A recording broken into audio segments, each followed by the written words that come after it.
बहुत समय पहले सुंदरबन के एक जंगल में टूनी नाम की एक चिड़िया उसकी बीमार माँ टुनटुनी के साथ रहती थी। और टूनी अपनी माँ को बहुत प्यार करती थी और सेवा भी बहुत करती थी। एक दिन टूनी उसके माँ के लिए खाना बना रही थी। तभी उसकी माँ टुनटुनी उसके पास आके बोलती, अरे बच्चा ला, मैं खाना बना देता हूँ, नहीं तो तू स्कूल जाने के लिए लेट हो जाएगा। अरे माँ, आपके तो पैर में तेज दर्द थी ना, तो आप यहाँ क्यों आए? आप जाके बैठिए, मैं खाना बना लेऊँगा। अरे बच्ची, तू अभी छोटी है ना, माँ की दर्द को समझ नहीं पाएगा। तू अभी जाके रेडी हो जा स्कूल जाने के लिए, ये सब काम मैं कर दूँगा, ठीक? नहीं माँ, मैं आपको इस हालत में छोड़ के नहीं जा सकता। अरे बच्ची, मुझे कुछ नहीं होगा, तू जल्दी चला जा। पर माँ, मेरे जाने के बाद आपका ख्याल कौन रखेगा? आपको कुछ ज़रूरत हुई तो? अरे मेरी लाडली बेटी, तो इतना बड़ा कब हो चुका हो? मैं बीमार तो हूँ, पर इतना बीमार नहीं हूँ कि मैं काम नहीं कर पाऊँगा। मैं मेरी काम ज़रूर कर पाऊँगी, तुझे चिंता करने की कोई ज़रूरत नहीं। तू जल्दी से रेडी हो जा। ठीक है, पर मैं एक शर्त है, मैं अगर स्कूल जाऊँगी तो हमारी पड़ोसी मुन्नी आंटी को आपके पास छोड़ के जाऊँगी, ठीक है ना? ठीक है, ठीक है। टुनटुनी टूनी को तैयार कर कर स्कूल भेज देती है। पर टूनी का स्कूल में पढ़ने में मन नहीं बैठता। उसे अपनी माँ की चिंता होती और उसे उस डॉक्टर की बात याद आती, जो कि ना उस डॉक्टर ने उसे बताया था। बेटा टोनी, तुम्हारे माँ को पहले से ही एक बार दिल का दौरा पड़ गया। अब तुमको तुम्हारे माँ को ध्यान से रखनी पड़ेगी, क्योंकि अगली बार दिल का दौरा पड़ी तो हमको तुम्हारे माँ को खोना पड़ेगी। ठीक है अंकल, मैं माँ की ख्याल रखूँगी और माँ को हर समय खुश भी रखूँगी। हाँ बेटी, यही एक उपाय है तुम्हारे माँ को बचाने की। ये लो, ये पे कुछ दवाई है, इन दवाई को टाइम समय में देना और अपनी माँ को ध्यान से रखना, और तुम्हें हिम्मत भी रखनी पड़ेगी। मैं अपनी माँ की ख्याल रखूँगी अंकल। टूनी तोता टूनी को हिलाता है। क्या हुआ रे टोनी? टोनी? हाँ हाँ हाँ हाँ हाँ, क्या हुआ, क्या हुआ? टोनी, तो कहाँ खो गई थी? टीचर मैम तुझे कब से बुला रही थी। हाँ, तुझे सुनाई नहीं दिया? क्या बताऊँ टूनी तोता, मैं बहुत टेंशन में हूँ। क्यों रे, क्या हुआ, मुझे बता।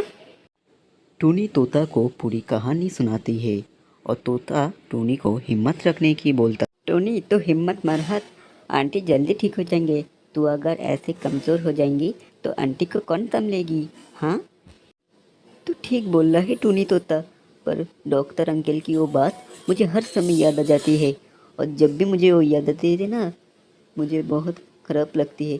मेरे इस दुनिया में माँ के अलावा और कोई नहीं है। देख रहे तूने, मेरे मामा इस जंगल के बहुत बड़े डॉक्टर है, बहुत दूर दूर से आते हैं, पर उनका फीस थोड़ा हाई है ना।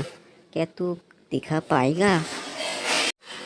मैं ध्यान लिया हूँ कि मैं मेरी माँ को पहले से ऐसा ही ठीक कर दूँगी, तो मैं खर्च से पीछू नहीं हटूँगी। जितना भी फीस हो मैं दिखाऊँगी। तू काम कर, तो मेरी माँ को एड्रेस मुझे भेज दे। अभी तो मेरे पास है नहीं, पर मैं शाम को तेरे घर पे आके दे दूँगी।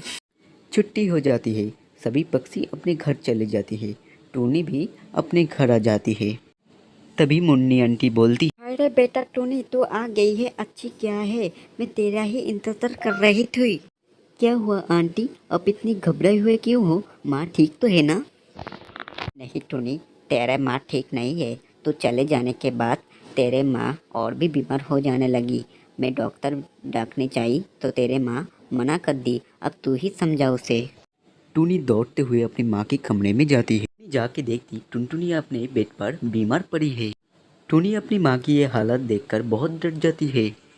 माँ, माँ, अब क्यों किसी की नहीं सुनती? जब अब क्यों बीमारी बढ़ गई, तो अब क्यों मुन्नी आंटी के साथ दवाई लेने नहीं गए? हाँ, क्यों नहीं गई? बेटी, बेटी, तू खामोखाई चिंता कर रही है। मैं एकदम ठीक हूँ, खाली मुझे उल्टियाँ आ रही है, कुछ देर पर ठीक हो जाएगी। थोड़ी सी उल्टियाँ माँ, आपको पता भी है अब कितनी कमज़ोर हो पड़ी है। माँ, अब मैं आपकी एक भी बात नहीं सुनूंगा। चलिए, आप मेरे साथ अभी डॉक्टर के पास चलिए।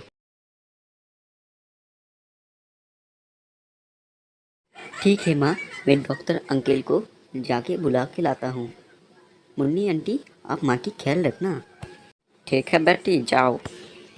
टूनी जल्दी से जाके डॉक्टर तोते के पास जाता है और बोलती है, अरे क्या हुआ बेटे, सब ठीक है ना? तुम इतना परेशान क्यों हो? कोई समझता हो क्या? अंकल, माँ को और भी बीमार हो चुकी है, आप जल्दी से मेरे साथ चलिए। डॉक्टर तोता और टूनी जल्दी से उठते हुए टूनी के पास जाते हैं। डॉक्टर तोता टूनी को देखती है और उसको अच्छे से जांच करती है। फिर टूनी को एक कोने में लेके बोलती है, बेटे टुनटुनी, तुम्हारी माँ की एक किडनी खराब हो गई है, वो और ज़्यादा दिन नहीं बच पाएगी बेटी। ऐसा मत बोलिए अंकल, अंकल ऐसा मत बोलिए, बोल दीजिए ये सब कुछ झूठ है अंकल, बोल दीजिए। काश बेटा मैं ऐसा कह सकता, पर यही सच है। ये एक ऐसी सच है जिसको बदला नहीं जा सकता। कोई तो रास्ता होगा ना अंकल? हाँ, मेडिकल साइंस इतनी तरक्की कर दी, कोई तो रास्ता हो। एक रास्ता है, किडनी ट्रांसफ़र। अगर किसी और पक्षी की किडनी तुम्हारे माँ के यहाँ पे लगा दिया तो तुम्हारी माँ बिल्कुल ठीक हो जाएगा। ठीक है अंकल, मैं मेरी एक किडनी माँ को दे दूँगी। मेरे माँ ने मुझे जन्म दी, अगर मैं माँ के लिए ये नहीं कर पाई तो मेरी ये जीवन में रहने में क्या है। टोनी बहुत नसीब वाली है जो उसे तेरे जैसे एक अच्छा सा बेटी मिली। मुझे तेरे ऊपर पूरा भरोसा है। तेरे प्रयास भगवान विफल में नहीं जाने देंगी। तेरे माँ जल्दी ही ठीक हो जाएंगी। फिर टूनी अपनी माँ को एक किडनी देके अपनी माँ की ज़िंदगी बचाती है। जब जंगल की सारे पक्षी को इसके बारे में पता लगती है तो सब लोग टूनी की हिम्मत की तारीफ करती है। टूनी अपने दोस्त के मामा के पास जाती है, पर उसका मामा कुछ दिन पहले ही गुजर जाती है। पर टूनी हार नहीं, वो डॉक्टर बननी चाहती थी। ऐसे कुछ साल बीत गए। टूनी बहुत मेहनत करके एक बहुत बड़ी डॉक्टर बनी और अपनी माँ का भी इलाज करती है। हे बेटी, मुझे तेरे ऊपर गर्व है, मुझे तेरे ऊपर बहुत बहुत गर्व है। और ऐसे ही वो दोनों खुशी खुशी रहने लगी।